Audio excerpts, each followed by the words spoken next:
Sleepless Beats. Jy geweet, jou ma like my nie.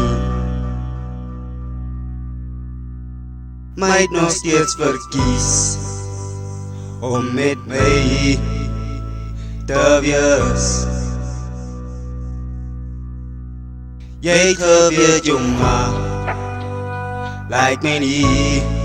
My het nog steeds jou hart vir my gegee.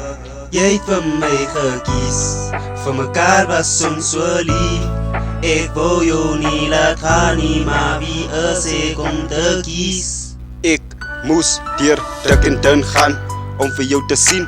Alles het so vinnig gebeur, ek kon nie slow down. Van jou ma was altyd involved, altyd around. Sy wil so graag hê, jy moet my los, but you never let go. Wat jy gedoen het, ek respect het, want dit is skaars, waar jy 'n medie sal kry wat dit doen. Elke weekend was jy by my, maandag het jy en jou ma altyd beklei. Despite al die, het jy nog steeds vir my in jou hart gebere. Al was dit against onze parents, van my pa het jy ook nie gelijk nie, en vir my weet ek nie geworry. I was like, oh, whatever. What they didn't understand is that the heart decides for itself, and our actions spoke for themselves. Spoke for themselves. Jy geweet jou ma like my nie. My het nog steeds verkies om met my te wees. Jy het geweet jou ma like my nie.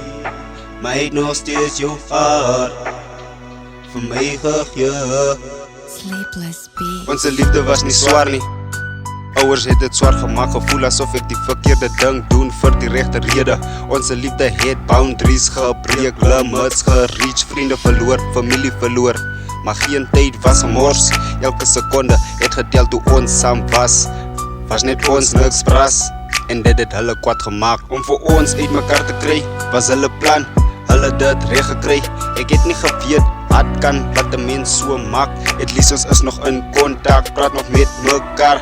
Wees nog dat ons daar was vir mekaar. Ek het een ding geleer, waar vriende en familie involved is, sal dit nooit uitwerk nie, van liefde is gemaakt net vir twee. Jou ma like my nie. My het nog steeds verkies om met my te wees. Jy het geweet jou ma like my nie. My het nog steeds jou hart vir my gegee. Jy het vir my gekies.